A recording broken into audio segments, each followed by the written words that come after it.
Hello and welcome to the CEO1440 Show, the Mortgage Broker Builder Show, where we break down loans, mortgages, all kinds of stuff with one goal in mind, and that is maximizing your 1,440 minutes every single day. We've got a guest here today that's diving into all kinds of data, weird stuff, big brother, looking into your business. But we got Jeff Londres with Stikkum. We're going to talk about all kinds of things, trigger bills, client stuff, a whole bunch of things. If you're in the mortgage space, real estate space, and you have closed clients, you'd like to know what they're doing, this is for you. So Jeff, welcome. How are you? Thank you, John. I'm doing fantastic. Thanks for having me.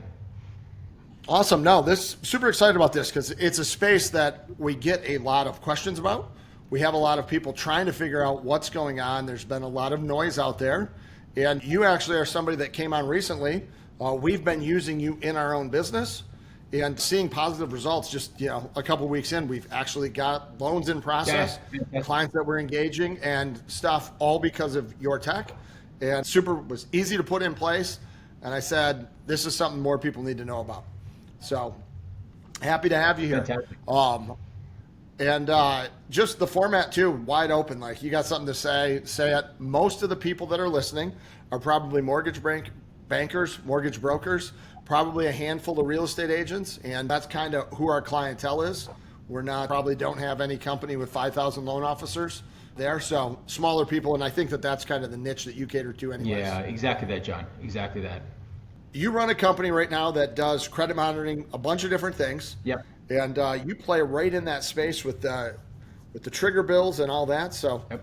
What's going on with the new trigger bill legislation and all of those fun things? Yeah. So let's get into it, John. So just real quick from our context here, Stickum is a platform that monitors customer behavior, right? We're looking to build the platform to be the epicenter of customer or client, quite frankly, also eventually prospect intent-based monitoring based upon their behaviors. Those signals are out there. It's there for the availability to those. You learn about it today, what Amazon is doing, what Facebook is doing, what Google is doing. That's what Stikkum is doing and bringing it down market now to everybody in the mortgage community to have accessible to that, all right? So that means when we're monitoring behavior, that's also behaviors that are physically happening from a client's perspective. We're connected to data centers and data partners that we feed off of to monitor this behavior. And lo and behold, one of those are the credit bureaus themselves. So very, very relevant of today, especially, quite frankly, probably the past year or two, on and off, heavily with the last 6 to 8 months, and now accumulating into law, right? That was the trigger bill, okay? So I don't think there's really a lender or a loan officer out there that doesn't know about that, what's been happening with that, and why it was a good thing that it was finally put in place, right? Obviously, in case folks don't know, right, the trigger bill we're talking about is the type of information and data gets when somebody's credit is pulled for a hard mortgage loan, right? John Jerkovich, your credit has been pulled. The opportunity for loan officers out there that has been there is that, you know what, I can connect to that with some other provider or whatnot, and I can get that lead, I can get that notification, okay? What's been happening for the past several years, as everybody knows though, when someone that gets their credit pulled, right, they're blasted by 60, 70 text, emails, and everything else, right? Because that data has been sold to many different providers out there that then resell it out there. One, for customer retention, but then two, for open, cold prospect marketing. And I think that's where we saw a lot of the abuse that's been out there, right?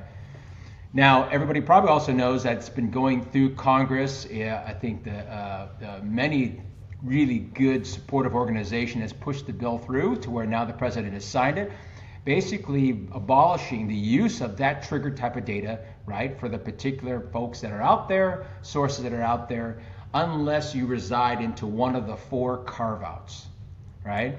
So this is to do away with all of that abuse, all of that cold spam marketing that was hitting all of the consumers that are out there, right?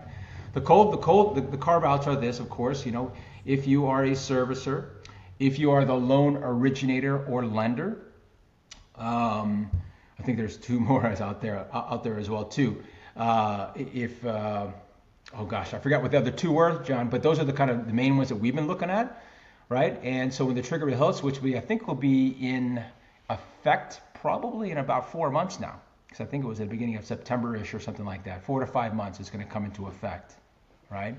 Okay. So what we want to take a look at, and I've always been telling customers of ours, they're always asking, Jeff, so what's going on? Because this is one of the services that Stikkum actually is watching, right? Stikkum is watching this, and they're notifying me if one of my past customers happens to get their credit pulled. What this gives me the opportunity to do is I need a solution and service like this because I have to protect my back against an EPO, right? I want to know when my customers are shopping. And then the positive side is I would definitely like to know and need to know when somebody has the opportunity that I can help them, support them from additional business. Now, per the law and the trigger bill is if you are the loan originator on this loan and a lender of self like this, you still have access to this data and information. So from a Stikkum perspective, we've always resided on the retention side of those. We've never really sold this at all to any of those that were basically open marketing to cold prospects. So from our perspective there, our clients have always asked us, hey, how does this affecting you? Hey, can I still use your services tomorrow? Absolutely yes. Absolutely yes. Now, there are certain things to look out for, okay? That doesn't mean that just because you're not even using Stikkum or a service like us before, you can't start. Again, if you are the loan originator on a loan, you have to have the opportunity to protect yourself from an EPO. You'd want to use as much tools and resources and data that you can, and this is a critical piece of information and critical piece of data that you have the opportunity to gain, and you should be utilizing it. Because what I tell customers today is, guess who will be, all right? All the big institutions are using this information and data, okay? All the big banks, all the retail institutions, all the servicers, okay? If you're a bank and a lender, if you're a bank themselves, that's another one, right? If they have a relationship period with you, whether it be a checking account or something like that, and a credit union, you can have access to the trigger information, even though maybe you might have not facilitated that loan itself from a mortgage perspective. All of those institutions are going to be using this information now. All the trigger bill has done now is, quite frankly, scrape away all the clutter for them, right? They've got access to this information. Now they got a lot less competitors that will have access to this same data because they now, their road is clear because now the law has done away with the access to those who are cold prospecting it. Servicers is another key thing. So good conversation I was having with a customer just a week and a half ago. It's like, you know what, let me talk about this, Jeff. And he actually brought this interesting light to this conversation. He's like, you know what, I'm looking at this, and one of the carve-out is servicers. Obviously, it makes sense. But you know what, Jeff, what's interesting to me? It's interesting to me that Mr. Cooper was bought by Rocket. I was like, isn't that interesting? Mr. Cooper is one of the largest, if not the largest servicer in the country, servicing loans not just from Rocket, but for a lot of institutions out there, right? Mr. Cooper might not be calling, but guess what? Now being owned by Rocket, that's a potential opportunity that Rocket Mortgage now can execute on. So Rocket's very good at putting a moat around their business. They're putting a moat around their business, and it's not just their own business. Now they have a way to really penetrate everybody else's business too. Because maybe not Rocket Mortgage, but maybe Mr. Cooper, the servicer themselves. And then where's Mr. Cooper now going to refer any loan origination opportunities to? The big brother Rocket, right? So it's what did this customer say? He's like, man, Jeff, I see this sometimes now as almost a separation of the classes. Is one thing this trigger bill was to kind of clear the clutter for bad abusive purposes now. It kept those big institutions in a wonderful spot, but at the meantime, everybody else right there has now been basically stripped away with that power to utilize services like this. Unless you got a service, unless you partner with somebody like Stickum. That's what we built our platform to do, and our service to do is basically bring those levels of technologies down to the individual LO purposes so they now can compete on equal ground, with organizations like Rocket and a lot of the institutions and the banks themselves, right? Hey, John here, not trying to sell you anything, coming at you with a bunch of hot commission breath. But what this is an FYI letting you know that we do have a community where we have shared hundreds of posts, hundreds of sales scripts, techniques, tactics, different things to help you grow your business and maximize your 1,440 minutes every day. I'm not sure if it's for you, but it definitely could be for you. So go in there and check it out. CEO1440.com will take you to a place. You can join our free group, give it a sniff test. If you like it, awesome. We've got a lot of other things. We probably would like to sell you something. But right now, that's our gift to you. Get in there, check it out. CEO1440 will take you to a place where you can sign up to be part of our free group. Enjoy the rest of the show. Let me just kind of, for everybody that's here, let me just kind of tell you what we're doing with Stikkum, because right, Jeff's moving forward. So what we've done, we went out, right, we've got a small little brokerage, don't have a massive tech team, don't have time to go out and pierce through data and do a bunch of stuff. So we were looking for a easy solution to put in place to where we could just upload our closed clients, give them a file, upload our closed clients, and we wanted to be notified now as rates are coming down. It maybe didn't matter when rates were in the 7s, but rates are starting to come down. We probably can't touch everybody. We're going to have some things fall through the cracks. So we were looking for a solution. Came across Stikkum and said, at that price point, just to get in the game, it's wide open to every single person. So just the monthly fee that Stikkum charges, I'm not going to say it here, just it's really low. You spend more at Starbucks. So you've got the monthly fee that's charged, and then everything on top of there is a la carte. If you want credit, you can get that. If you want to know about your client getting engaged, you can get that. So everything's a la carte, which makes it for a small broker, a small little shop, very doable. And I've been through the onboarding process. So we've got our clients in there. We've got our closed clients in there. The database is broken out by state. And we can determine what we want on the clients in Ohio, maybe a little bit different. And then every morning we get notifications of who did what, and it's handled all by them. So that's what we're using it for. And I've been doing this since we've been doing it now. We've had great conversations with clients, probably some deals that we would not have even known about. And they're doing this all behind the scenes for us. And it's super easy. So that's kind of what they do. And there'll be someplace on here, a little landing page where you can go and get more details. And who knows, we might dive in a little bit more, but a super cool service. If you're not a behemoth with a tech team of 100 people to do all this for you, they become your pseudo tech team on the back end. And right, you only pay as you use it. Yep, that's right, John. So I think that it's just been a cool service. And there's even another golden nugget that when I signed up, I didn't even know about. There's a whole marketing campaign inside of there where you can email your it does a lot of stuff that's well worth the monthly fee just in and of itself for that. But we're going to say keep that on the down low, otherwise they might change prices. So super cool there. You touched on a bunch of things, and often you see servicers are a massive carve out. All these things inside of this bill, and with anything, it's a double-edged sword. There's always going to be kind of a winner and a loser, and really inside of here, credit triggers aren't going away. No. It's just going away. It's just limiting who can and can't have them. Yep. It's kind of like the haves and have-nots. That's it, exactly. So if you live inside of the castle, right, and you're going to have essentially the same access that you ever had. Is that correct? Yep. So for a Mr. Cooper, nothing really changes. No, nothing really changes. And in fact, this basically has now just been reset back to where it was and where it always was about 6+ years ago. I mean, credit triggers have been around for the longest time. They've been there for the longest time. A long time ago, you had to have what they term permissible purpose, right? You had to have a really valid reason why I would need to have this level of monitoring, this level of data on this person, notifying us when their credit trigger behavior happened like that, right? They just didn't give it out to everybody. It just wasn't until probably around 2023 that the floodgates opened. So when we talk about market correction, this was kind of just like a legislative correction is what happened. It went back now to where permissible purpose is now really the rule of law back again.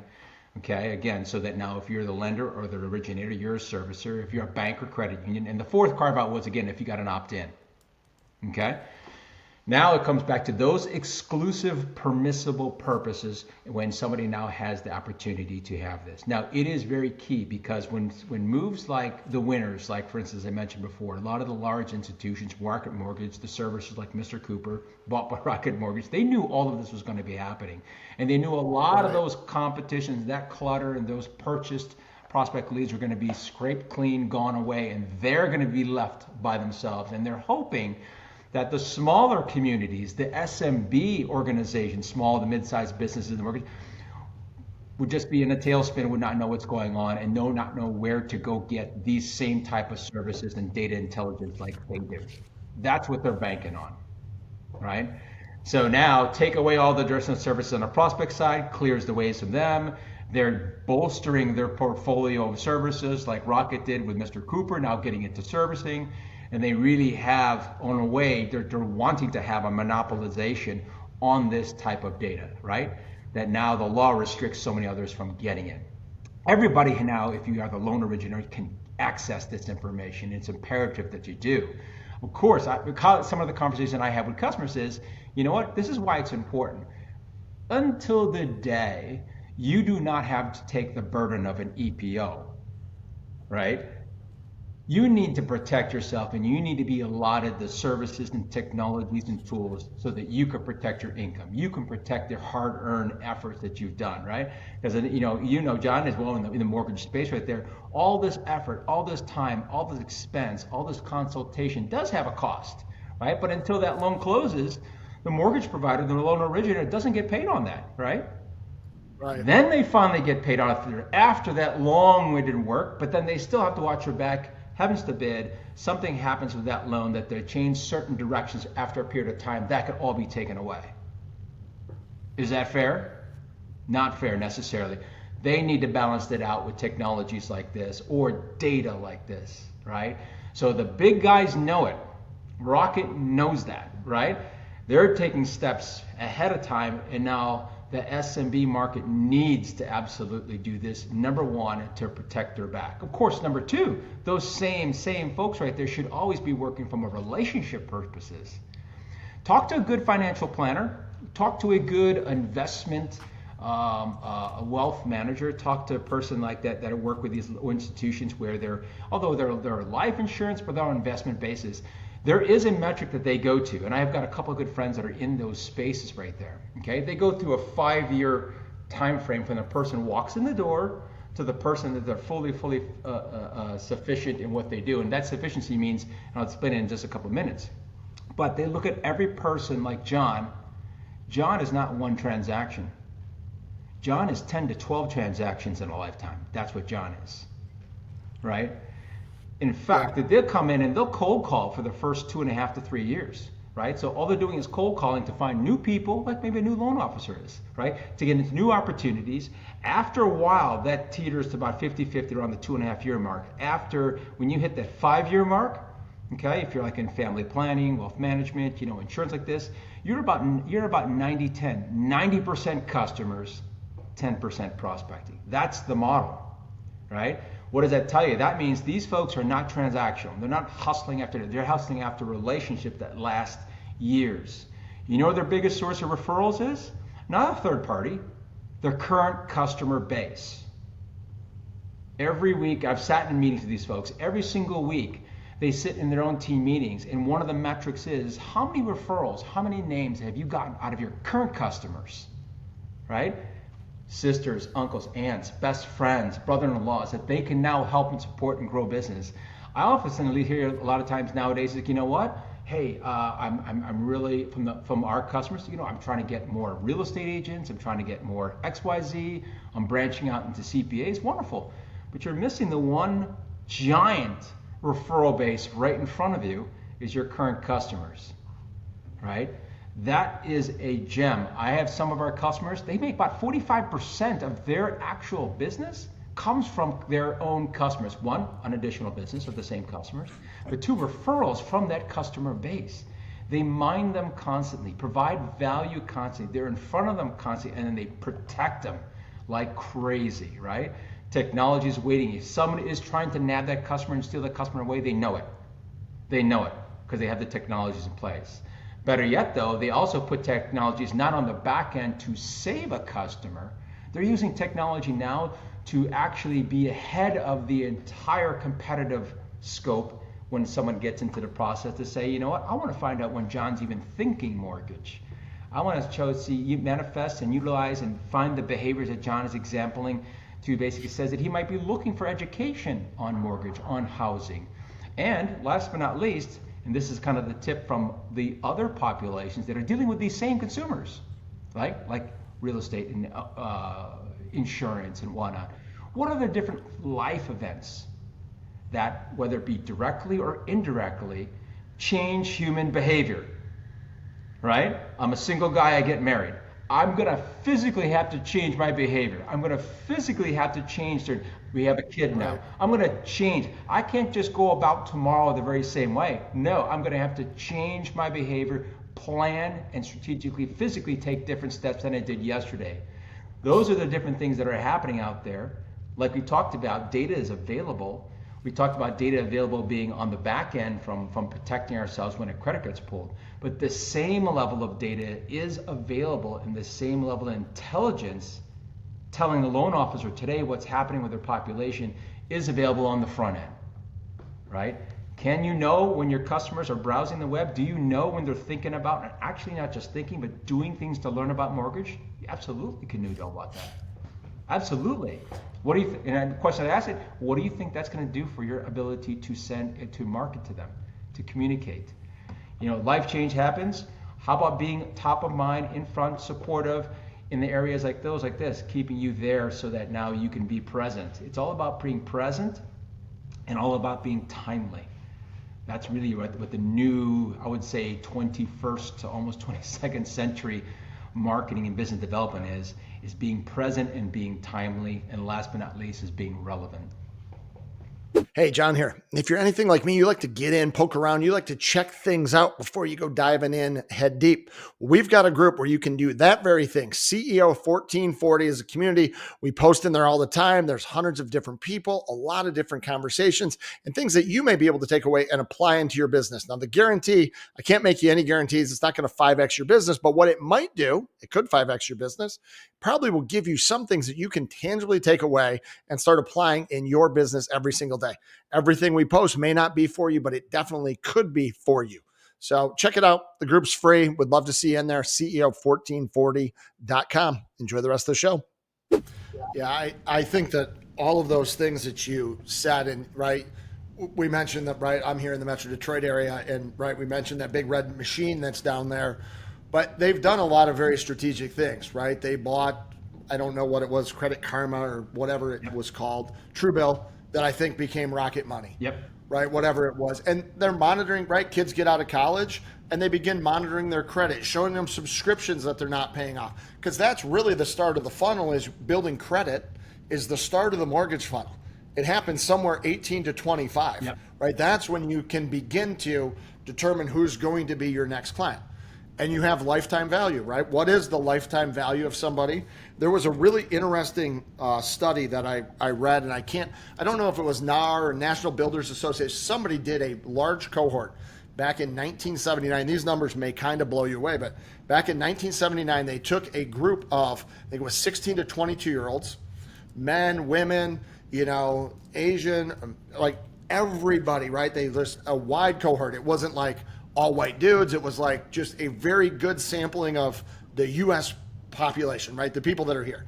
And they looked at them from then until 2016. And you will be blown away at the number of people. Just out of curiosity, what do you think of that cohort? What percentage do you think ended up owning a home at some point between 1979 and 2016? Oh gosh, I would say 80%. It was 90.05, so a little over 90%. So if you go back and say of seniors that graduate from high school, let's just say, over the next 30 years, 90% of them are a prospect that are going to end up owning a home. The real question isn't whether they end up owning a home or not. It's who do they use, why not you, right? So like more or less everybody is a lead. Yep. Because at some point over their life, they're going to get this. Now it's like, what kind of data can I have? And this, right, I'm sure that the numbers are higher amongst kids that graduate from college. Probably home ownership rates are lower than people that don't, yep. Or higher. You know, my guess is people that live in more rural areas probably purchase more homes just because home ownership rates in large cities, there's more renters. Like there's probably some carve outs you can do, but to think that 9 out of 10, even if it's 8 out of 10, people are leads. There's not a lack of leads. You know, there's a lack of ability to convert those leads. Yeah, no, 100%, John. Here's the thing to think about too. Now, take that 90.5% that says it's going to have a home, and there's another study that I heard about, and I think there's maybe a few of them out there, that from the time that someone owns their first home to the time that they retire or they're in their forever home or whatever, if there are 12 to 13 transactions guaranteed that are going to be happening. Buying a new home, refinances, right? HELOCs, all these transactions are going to happen from that one customer, right? Over their lifetime. So you take that 90%, that 90 whatever percentage, and now multiply that, compound that by X amount of transactions for every one of them in their lifetime, right? I know from us, my own personal experience with this, me and my wife, we got married and we got a condo, right? It's nice, small. We didn't have a family like this. After that, we refinanced that because it was a really great time to do this. I think our first mortgage was 8.125. So we stayed there for about a couple of years, refinanced it a couple of times. So already that's 3 transactions there. Decided that we want to start to have a family. So moved to a different house, smaller house, started a home, but in a home with some land and everything else like this. Went there. The market kept getting better and like this. Well, great. We probably refinanced that probably another 1 or 2 times. We were there for like 6 years, right? Did that there as well too. Moved again to another house, right? And was in that house for the next 5 or 10 years or stuff like this, right? So right in there, we were probably just myself. I can probably name at least 8 different transactions. Yeah. I was not followed up with once. Maybe in the early on, because I had one mortgage, my lender, that we used for 2 or 3 of the initial transactions, but past that, all missed out on. Well, it became very, I've worked at a lot of call centers in different places. That data going back 10 years ago, it was hard to get. It was hard to mine out. It was hard to get CRMs to do things. There was a barrier of entry that allowed the big people to be big because they made it over that hurdle. It's the same, I got started in mortgages back in the late 90s.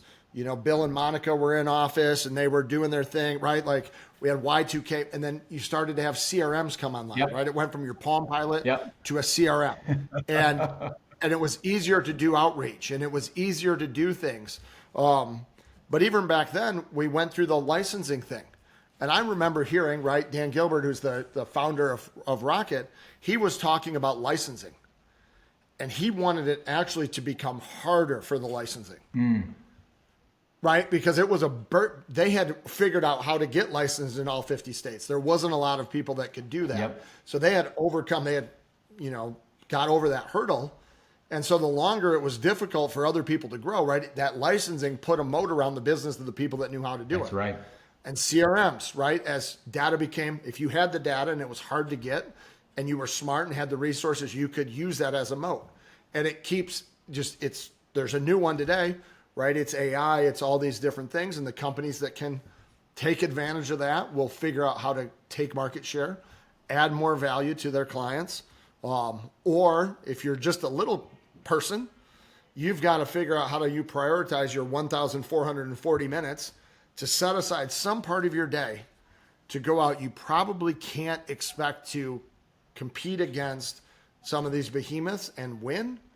But what you can do, you can't win the war, but you can definitely win the battle for your local market or for your handful of clients. And so you can win battles. You're never going to win the war.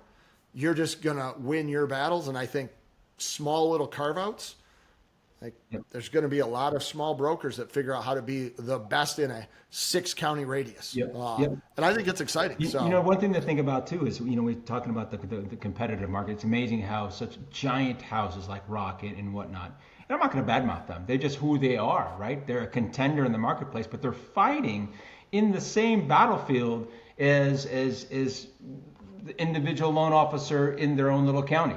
And they're forced to go head to head, right? And that's what these big houses are counting on, so that they're. Now, here's the thing that they have, right? They've got money. They've got cash. They can just outspend the market, right? There's no small to mid-sized business mortgage loan officer outfit out there today that's making and paying for Super Bowl ads. You just do not have the money to do that, right? So today, like we talked about, back in the 90s, and I was around there when we had spreadsheets moving to like semantic act and all of those things, right? They're just installed in a computer. Now everything's in the cloud and stuff like this, right? It's the same premise. Those who take advantage of the opportunity and the tools and technologies will, one, be able to keep up, and two, get ahead, even against the largest of competitors in the market, okay? But marketing has changed. Outreach to your customers and prospects have changed. What CRMs did, it giving you the ability to organize it, gives you the ability to execute in scale, right? So great, I can organize, I can find a list of a bunch of people, and I can actually send out 1,000 emails. I can do that, right? Versus I would only can do 20 a day or whatever from a snail mail perspective, and I can do it in an organized manner, right? But that's already still past tense, but still relevant today. AI is coming, making the functional type of things that we do even easier, taking over a lot of that stuff, okay? But now what you're just starting to see here, which is inclusive of AI, but AI is one that's a perfect example. When ChatGPT came out, remember, there was always this disclaimer, right? Fact checking. Why? When it came out, it was only as good as the data, the knowledge and information in its brain. And the disclaimer was that this was only as good because the information within the original ChatGPT, it wasn't connected directly to the web yet, was updated up until I think October of 2021. Anything beyond that, newer than that, it's a little bit varies, but it's only up to 2021. Now, that's just an example, okay? But put it on the parking lot just for a second. The number one thing I'll tell you about AI, it's only as good as the knowledge you feed it. It's astoundingly phenomenal, the more knowledge, especially relevant knowledge, you can feed it. But put that on hold for right now. Now let's talk about the technologies like CRMs, wonderful CRMs out there, further automating our lives. When we talk about outbound outreach, whether it be to customers or to clients and whatnot, it's always been fantastic. I got something now that can facilitate a spray and pray. Let me just blast everything. Let me blast everything to everybody. I better have the numbers, okay? Because I don't know where they're going. I don't know who's relevant to it. I don't even know if John's caring about this today, but John's in one of 1,000 folks. I'm going to send it all out to John. I hope to do that. Lo and behold, that's what Rocket and all them do with their commercials, okay? We're going to hit 18 million. They know they're not going to get all 18 million right then and there, right? But our loan officers, our customers, small and mid-sized business, they don't have the money to do what Rocket does to allow for the fallout of waste. So you got to be very relevant and very, very strategic and deliberate with your messaging, with your outreach, okay? And you need to say, you know what, I'm going to go send something out there, but I want to make sure it's going right to the population that's going to be relevant for it, and even better, if I can know that this population that I've chosen here, not even to the out of the 100 people, man, this message because of the content in there should go to these 50. But you know what? Not even these 50. I want it to be staged for these 50, but sent to the 20 right now that are thinking about it right now. You get that through data intelligence, behavior intelligence, and that's where now mapping the actual humanoid behavior that's happening out there with the technologies that you're waiting to execute, and if you can map that together and execute on that, you're not only sending the right message to the right person, but you're sending it at the right time. Hey, if you're listening to this, quick reminder, we have a free group, CEO1440.com. Jump in there. Tons of posts, tons of information, a lot of stuff we're bringing day in, day out to help you do more with your 1,440 minutes every single day. CEO1440.com. Check it out. Yeah, and the execution on that's where, like, right? And I just say today, like, everything is AI. Google is AI. Like, if you're doing anything with your phone or a computer, right, it's all AI. It's not 100%. There's not Jimmy's not in the back end, moving buttons around. So it's, I think it's just neat, and you have to just embrace it for what it is. My belief, it's there, and the execution piece, fulfillment will become very easy. The execution used to be difficult. The execution piece is now really easy. I did something the other day just to see. I just opened up. I had like a couple of spreadsheets, and like when you run pivot tables, right? You can do or not pivot tables, like VLOOKUPs, like a VLOOKUP. Like I gave it 3 spreadsheets, and I said, pull all of this in to one spreadsheet based on email. And I just wanted to see, like, it grabbed all 3 separate ones and did it right. I would have had to put them in there, format the cells. Like, I could have done it.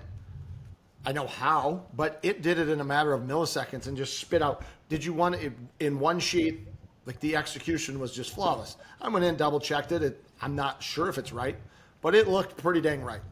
So I think that's really cool. Well, let's, yeah, I mean, I think that the next couple of years is going to be very exciting for the people that are embracing where things are going.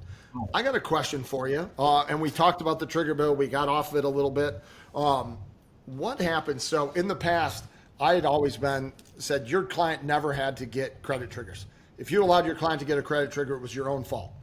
And we would pre-screen opt-out clients on, right? Like, hey, great to talk to you. Are you making an offer today? No. Okay, let's pre-screen opt you out before we pull credit. We had a whole process. Yep. And it worked great. What happens with the new credit trigger bill and the pre-screen opt-outs? Does it even matter anymore? Like, is there still a reason to do a pre-screen opt-out for my client, or is it just noise? Yep. Okay, so great question, John.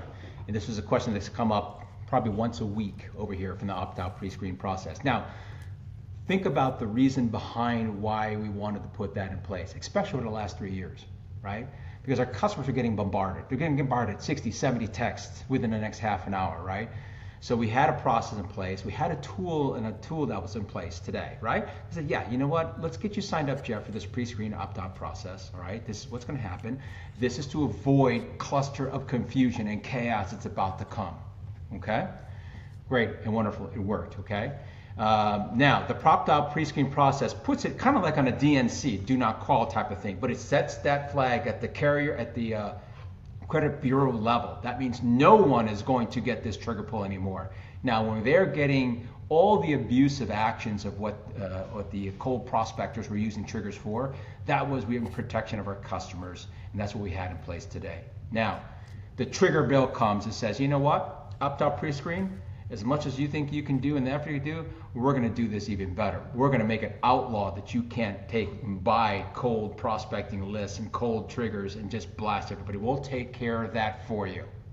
That's what that bill did. So then now there's John here, the loan officer, is like, well, this is fantastic. So that means when I pull credit, will I get as many of those crazy people calling my customer anymore once the law is in place? No, because they won't have access to that. Okay, the second question, well then what do I do with my opt-out pre-screen process? So if I execute the opt-out pre-screen process, right, I'm the loan originator on this loan. One, tangibly, right now at the transaction level, so maybe Jeff might not get this, credit pull or anything else like this, and won't get spammed, that's fine. But what that does, since it's at the credit bureau level, it knocks out everybody.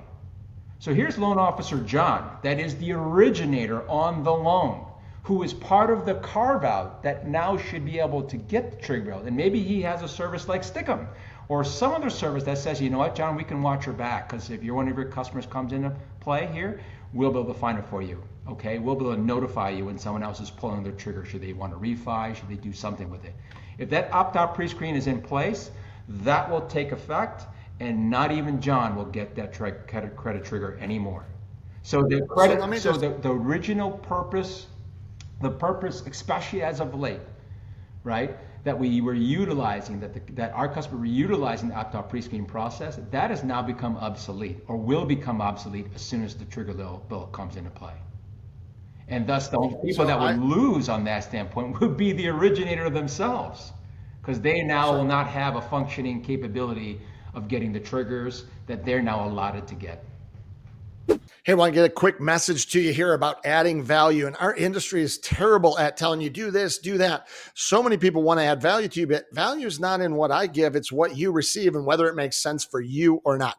We've got a community, CEO1440, where we post every single day, lots of things, sales scripts, a whole plethora of things. So I don't know what particular things are going to add value to you. They probably all won't, but definitely some of them will. The community is free. Would love for you to get in there, sniff around, poke around, and maybe there's more stuff we can do. But I know it starts because if you're anything like me, you like to get in there, check things out on your own before you go and sign up for some large commitment. So get in there, check out our group. I bet that there's something in there and there's little things that you can do that had you known 6 months ago, you'd be making more money today. Join the group. Look forward to seeing you in there. Have a great day and enjoy the rest of the show. So I'm a little confused. just kind of like they will or will not. If I am right, so the carve outs are servicer, loan originator, banking, banks, credit unions, and anybody that's opted in. Yep. So let's say I call my own closed client, right? Yep. I call them and I'm trying to do a mortgage for them. I want to refinance them. Right now today, I was the original originator, so I would be getting the trigger anyways. But so would their servicer, so would their credit union would find out, right? They'd get, and they could solicit them for a mortgage, and anybody that they'd opted into would also be getting that. With the new bill, if I still have them complete the opt-out process, nobody gets that. The servicer doesn't, the bank, nobody gets it. So it would behoove me as an originator to still go through the opt-out process. I'm going to eliminate the Mr. Cooper of the world or their credit union that they have a checking account with. I'm going to eliminate everybody from getting that by still doing that process. Including yourself. I don't care. I'm pulling the credit. I'm triggering it myself, so I don't care. So that's what. So the thing I would tell customers is, if you can guarantee 100% of your current and past customers are going to come to you for that mortgage, that next refinance, during that EPO time or after that EPO, if you can guarantee 100% of the time, absolutely, you don't need it. Okay, but if you can't guarantee that, and if you think the dominance of Rocket Mortgage and their commercialization might entice Jeff to say, you know what, I'll go ahead and fill this thing out. Other competitive loan officers and brokers might be wanting my business, getting referred to me and stuff like that at any given time. The market shakes up and all of a sudden there's a dip in the rates and I might get enticed to do that. If you can't guarantee 100% of that stuff, I would beware. I would want every piece of technology available for me. You're eligible because of the carve out, but what you don't want to have now is the technology barrier of the opt-out pre-screen. Okay, remember that was there to protect our customers from the spammers, right? Yeah, the law will remove the spammers. What I would want to do is, you know what? I would still need to have, and I would want all of that information and data available to me. And if I got the technologies to get it, I want it. I'm just not battling 20, 30, 80 different competitors. I can go into a marketplace and fine, if that's a service, that's fine, let's do it, right? If I got a handful, I will win, right? I just don't want to fight 50. The law will get rid of 50, right? Yeah. Yeah, interesting, right? It's an interesting thing. Where do I get, I can see the argument both ways. You know, here's one thing I still be tell from the inclined market to the loan officers too, is okay, but remember, think about this. Who has the natural day-to-day operation and exposure? Okay, most of the loan officers we talk to, and even customers of ours, you know, I'm the customer of John. John's not going to be talking to me. I'm not going to necessarily see John, interacting with John on an every day, every week, every month perspective, because I did a loan with John, thank you very much, and it's, you know, then and done, even though it's 2 months ago, 3 months ago, 2 years ago, right? So out of sight is out of mind. So who would want the loan officers not to have this information, even if they purposely not have it? Well, guess what? Servicers are in front of our customers every single month, right? Yeah. Think about the banks as well too. I might not have a mortgage with you, but I got a checking account with this bank. I get so much messaging from them about mortgages, but I got a car loan with them. I've got a couple checking accounts, maybe a money market with them. Guess what? There are a lot of this information too, but guess what? If they don't get that trigger bill because it's opt-out pre-screen, they're in front of me constantly. So what I would say to the mortgage loan officer is, guys, that's what you're going up against as well, right? Yeah, we've got some cool things that we put, our clients are receiving 4 to 6 emails a month. Fantastic. Through different tracking things. What's your value of your home? Here's some renovation, right? Like we're in front of them. So it's right. It's a teeter-totter. Can I stay in front of them and be known enough that when they come back through, but like it's something I hadn't really even thought about it. I kind of just thought that it was going away. I now see a reason why you might want to still encourage your clients to pre-screen opt-out. The servicer is still going to get notification when the payoff comes through. Yep. So they'll still get a payoff trigger. They can still wait 14 days to deliver it, can still do all of their shenanigans on the back end. Either way, but again, that's neat. And what happens with this? So let's say, am I carved out, if I was the originator on a loan in 2020, and they've now refinanced 4 times, it was 4 loans ago, am I still carved out as an originator if I've just ever done a loan for them? That's a good question. That's a good question. It's I think by the letter of the law is if you are the originator on the current loan. Now, that being said, there is still a lot of gray area of how the heck they're going to police this, right? Well, how would I ever know? That's exactly it, John. That's exactly it, right? How are they going to police it? How they're going to administrate it? How are they going to manage this as far as who is on that current loan and who is not on that current loan? And then if that means that you're maybe, like you said, they refinanced 4 times in between the last time that you did that first transaction, how are you notified of all of a sudden you're not that person on that loan anymore or whatnot, so that you're not eligible at that point, right? If that's how they're reading the law. So just like even the trigger bill when it first came into actually conception, okay, how is it going to end up looking like? Well, now that the law is there, it's written out with some carve outs, but then now the big thing is how are they going to police it, right? That's still up there. That's a fantastic question, right? It's, I mean, with all these things, right, it will go through, certain parts will be adopted and, right, like will be enforced, and other parts, other parts will just kind of slide by. I think the spirit, people have to kind of think about the spirit of the law as well, okay? The spirit of the law is to protect relationships. I mean, that's the spirit of the law, right? Cold spamming, right? That's really why this really was brought to legislation in the first place, why it's put in there so that in protection of the consumer, they're not getting just bombarded with so many of these elicitations, from anonymous folks right there. But likewise too, why there is carve outs, because it's recognized of relationships that are there, that are quality, that have been proven successful already, have added and consumed value, right? That where the customer says, wow, this is one, not just protection for the loan officer on an EPO, no, but extension of relationships, right? That's really the spirit of the law, right? And so for sure. That's kind of where I always take a look at that, and then I just kind of see where things kind of roll out, right? How we have that, how they get. Again, trigger bill is a great example. Abolish everything. Well, hold on. Yeah. There are relationships that need to be protected. There's effort to the relationships that the loan officer put in place, right? From an EPO, they need to be protected. The banks didn't have to do a mortgage. But they're part of the carve out. That is a bold one saying you've got a relationship. You have the opportunity to protect your relationship, guard against another bank opening a crack in the door, right? Or a new opportunity. So you look at it in sum, and you can say, take a step back and say, okay, I think the spirit of it is to protect valid and valuable relationships, right? That's protection from a consumer perspective, right? For and sure. now how do they administer and facilitate that execution? That's always going to be the big question. Yeah, I think time will tell. Super interesting. We've got just a few minutes here. I like to keep these, relatively short. People get bored of listening to me talk.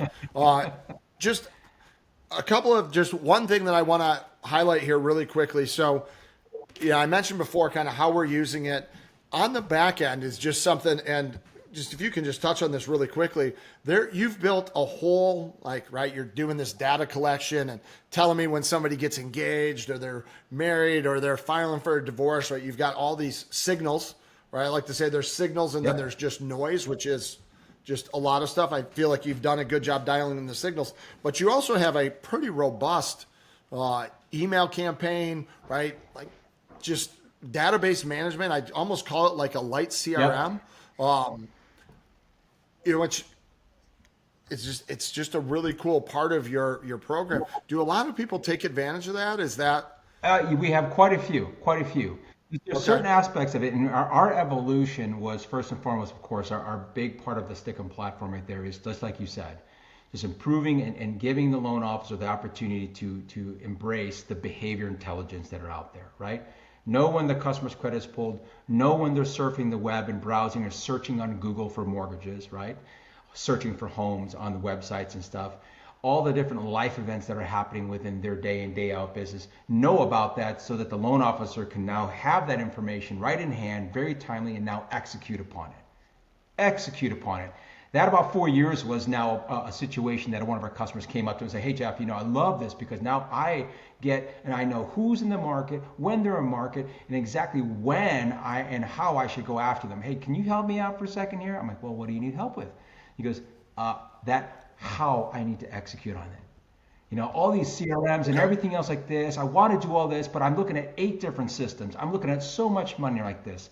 Stickum's already executing communications to me, email and text and everything else. Their request literally, John, was, can you just take that communication engine that sends notifications alerts to me and flip it around and allow it to automatically outbound communications to these very same customers and contacts that I just received an alert and notification for?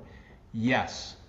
We didn't build anything new. We just repurposed the engine that Stikkum is. So as a light CRM, twofold, that's included in every one of our customers' accounts and everything else. Can they automatically, when they receive an alert, a notification for any one of our monitoring service, have an email go out? Can they have a text go out? Can they have a multi-touch campaign of emails and texts over a period of time go out automatically because they received an alert? Yes. So it has a very robust auto response to those type of things, automatically go out. So now, speed to lead. I get this opportunity. I'm going to be driving around town meeting customers. I'm hopefully going to find a phone call time to basically call John about the alert I got, but I don't have to worry because Stikkum already launched 2 emails for me just this morning to get John warmed up and say, I'm calling, and oh, by the way, Susan called me back from one of those already, right? That's the auto response. And then last but not least, if I got contacts in the system, I think you've already started working in your way to this, John, right? He goes, well, hey, just like I have with a lot of these other systems, if they're in the system, let's put aside automatically responding to notifications and alert, but what about staying in contact with them? What about sending mass emails? What about sending text? What about sending once a month campaign of just stay in touch type of information you traditionally see in a CRM? Can Stikkum do that? Yes. 100%. Emails, text, full-blown multi-touch campaigns, whether it be automatic response or mass communications and stuff like this, are all available within the system. All there provided for. Yeah. I thought it was really neat, right? You go through it when we're onboarding, you go through things and you get to that point and my initial, right, oh, I already know it. No, I'm good. I don't need that. I have a CRM. And then to your credit, you're like, well, let's just look at it for a second. It's like, okay, like, well, sure, I'll look at it. We went through there and we ended the call. And then, it was 11 o'clock or whatever at night and I'm dinking around like I do. And I like pop back in there and I'm like, oh, right. And I had to book another call. Yep. I'm like, hey, actually show me this. Like my boneheadedness told me I didn't need help, but I actually did. So here's what I would say. We've got to kind of wrap this up. I've got another thing coming up here, but if anybody's interested in this, I'll include a link someplace here. There's a setup fee that's typically one price. It's less if you go back through the link that we'll include here. These prices may change by the time, right? Like I don't want to say what their pricing is, but there's a link. Go on there, click. You'll see there's a little video of Jeff. There's a bunch of other things. Just a super cool tool. I like to share things that I actually believe in, that I use. It's not just some BS thing. And so far, I found this to be, like I said, we're using it. We're getting and seeing leads. We're seeing behavioral things. We're seeing when people are out shopping on the internet. We're reaching out to these clients. We're engaging with conversations that we would not have had, all as a result of, onboarding you. It was easy. So I wanted to share it with other people, but there'll be a link down here. Go check it out. Click the link. And if you're not doing anything like this, you're for sure losing business, or at least I can make a guarantee. If you're not losing business, this is not going to cost you business. You're not going to lose extra business as a result. It will only increase. And the price per month, like I said, it's pennies in comparison to anything else you're doing. For most people, it's the cost of a soft pull to get this put into your business. So Jeff, I truly appreciate it. I think you guys have built a great program, a great product. And thanks for jumping on here today. It's my pleasure, John. My pleasure. Hey, one last question. If anybody wants, I'll put Jeff's socials and stuff in here as well. Where's the best place for them to get a hold of you, or just go through our link and do the book a demo? Yes, absolutely, 100%. You know, so just one last note on a couple things here that you've experienced, John. You kind of mentioned in here. You know, technology is wonderful and everything else like this, but what you find out, and I think you found out, John, as well too, we pride ourselves on our service, right? And from a technology platform, our integration capabilities. On integration, we built the platform Stikkum with many other folks with respect that everybody has a lot of good tools. There's a lot of great technology out there. So our platform can integrate in and out of data elegantly with just about any platform through various methods, whether it be APIs, webhooks, Zapier and stuff. And we have a team there that's all they do all week long is sit on the phone, if not doing it with you, but are outright doing it for you. So that the configuration and technical parts of that service is number one for us. And then like you said, John, it's 7 days a week for us for our customers. So absolutely, if there's any questions or, hey, I just want to see what John was talking about, what you guys were talking about there, book a demo. Right there on the, go through the page that you have right there, John. There's a lot of good definition on there, but we love to talk with our customers. We love to collaborate with the folks that are interesting because that's how we further develop our platform, right? But that's just a small instance of what we really provide from a mom and pop, person-to-person type of service 7 days a week, just like our customers do for theirs. Yeah, I know you are and will continue to help people win more deals. So, hey, I truly appreciate it. We're going to sign off. Thank you all for sticking around here. Truly appreciate all of you. Any questions for me ever, you know where to find me. Reach out. I don't bite. And thanks again, Jeff. Thanks, John. Thanks for having me. Thanks, everybody.